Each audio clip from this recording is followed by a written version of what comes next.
오늘 주신 말씀은 시편 106편 34절로 41절 말씀입니다.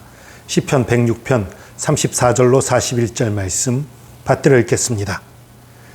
그들은 여호와께서 멸하라고 말씀하신 그 이방 민족들을 멸하지 아니하고 그 이방 나라들과 섞여서 그들의 행위를 배우며 그들의 우상들을 섬김으로 그것들이 그들에게 올무가 되었도다.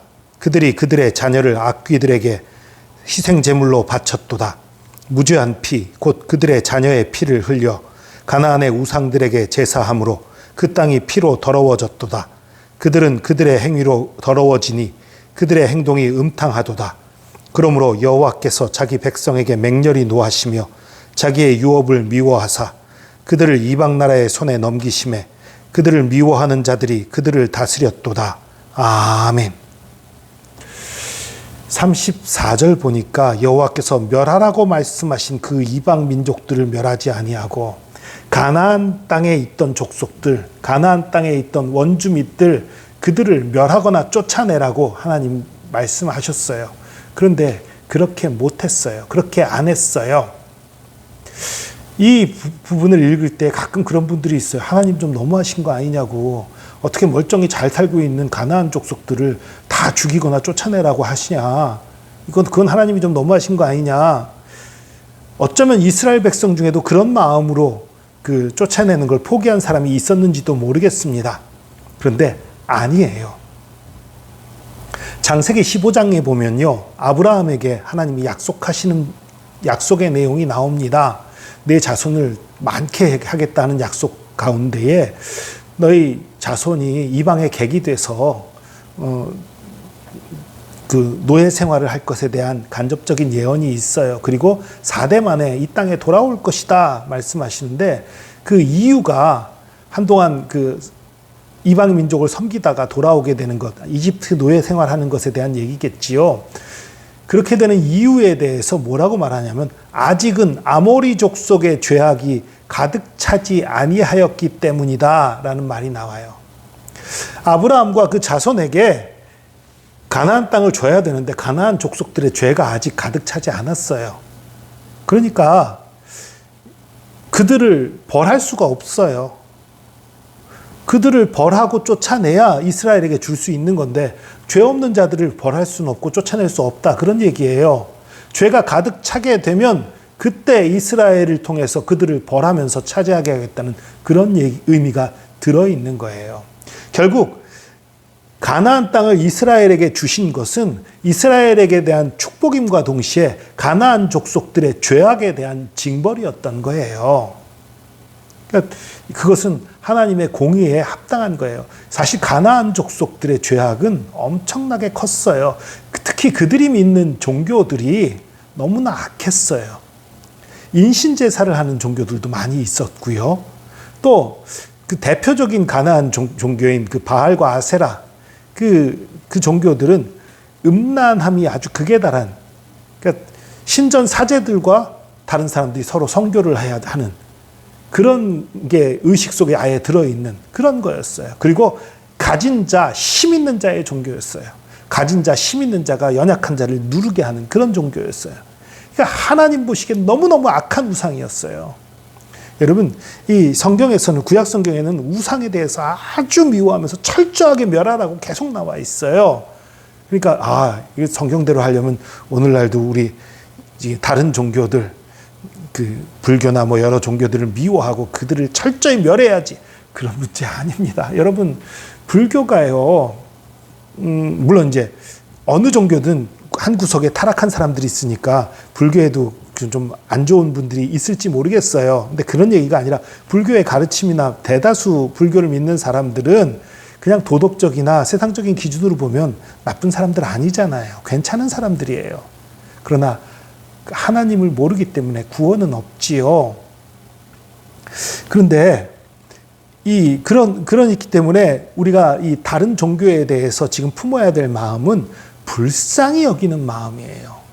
저런 악한 놈들하고 미워하는 게 아니라 하나님을 모르기 때문에 죽음으로 달려가고 있다. 그렇기 때문에 불쌍히 여기는 마음이지 미워하는 마음이어서는 안 됩니다. 그러나 이 당시 이 이스라엘 백성이 가나안으로 들어갈 당시 가나안에 있던 백성들, 그들의 종교는 너무너무 악한 종교였어요. 음란하고 악한 종교. 그렇기 때문에 하나님이 멸하라 하신 거예요. 그런데 이스라엘이 그걸 못했어요. 못한 이유가 크게 두 가지가 있을 거예요. 하나는 조금 전에 말씀드린 것처럼 굳이 그렇게까지 그렇게 잔인하게 해야 되나? 이런 어리석은 마음이 있은 경우도 있었겠고요. 또 하나는 힘이 붙이는 거예요. 다 쫓아내기에 힘이 모자르다고 생각한 거예요. 저들이 너무 강하다고 생각한 거예요.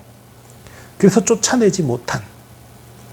근데 그 쫓아내지 못한 것은 사실 쫓아내지 않은 겁니다. 왜냐하면 이스라엘이 언제 자기 힘과 자기 능력으로 이겼나요?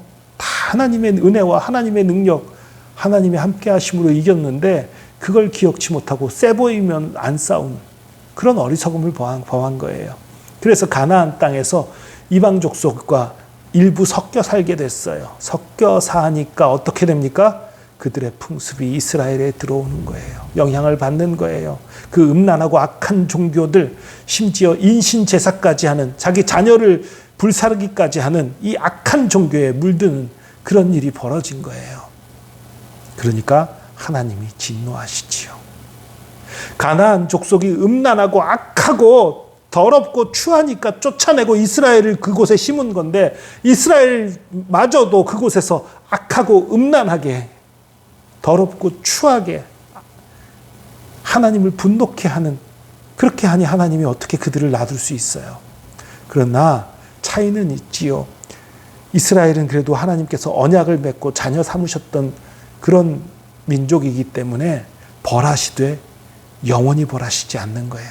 벌하시지만 또 돌이키게 기회를 주시고 또 돌이키게 하시고, 그것도 내일 다룰 말씀이지만 어쨌든 하나님이 맹렬히 노하셨어요. 40절 보니까 너무너무 화나셔서 맹렬히 노하셨다고 얘기해요.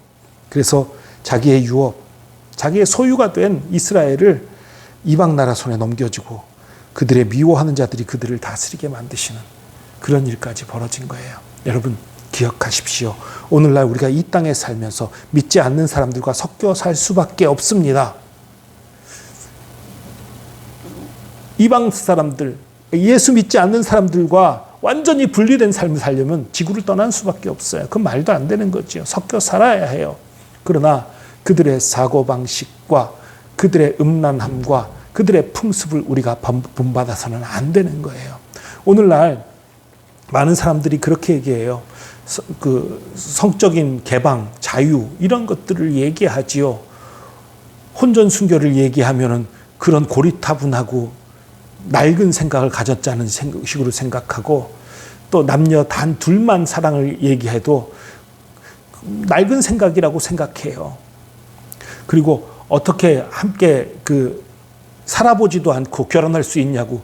그 옛날에 유럽 사람들이 그런다고 얘기 들으면 야, 유럽은 참 희한하다라고 했는데 요즘 젊은 아이들이 그렇게 얘기한대요.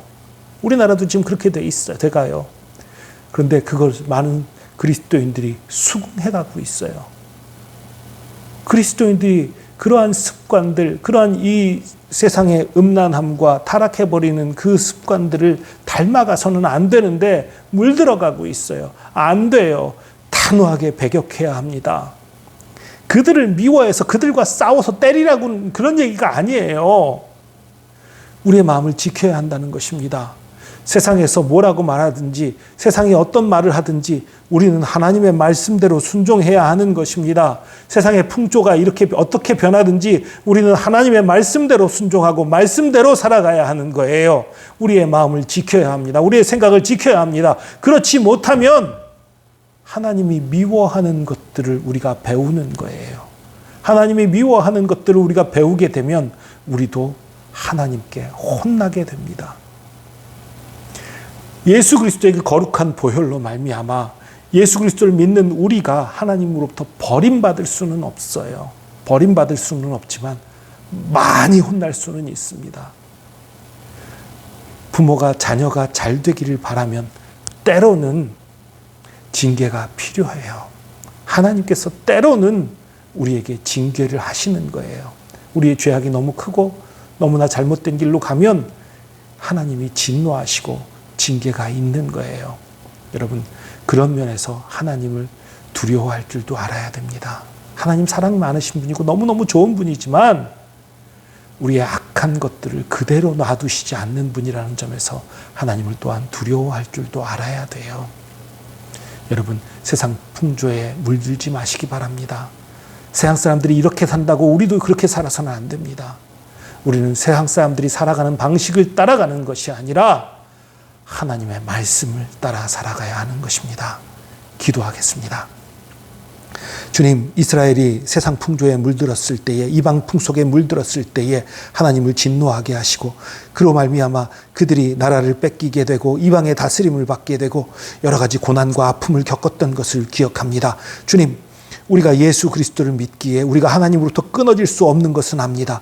그러나 우리가 또한 하나님 앞에 범죄하고 이 세상 풍조에 물들게 될 때에 하나님이 진노하심으로 말미암아 우리가 징계를 받고 많은 고난과 환난에 처하게 될 수 있는 것을 압니다. 주님, 우리가 이것을 알고 조심하게 하여 주시옵소서. 너무너무 좋은 사랑의 하나님, 우리의 친구 같은 하나님이시지만 또한 죄악을 미워하는 하나님이시라는 것을 우리가 기억하여서 죄로부터 떠나고 죄는 어떠한 모양이라도 버리는 저희들 되게 하여 주시옵소서. 함께 하심 감사합니다. 우리의 힘, 우리의 능력, 우리의 모든 것 되신 주님을 찬양합니다. 감사드리며 예수 그리스도의 이름으로 기도합니다. 아멘.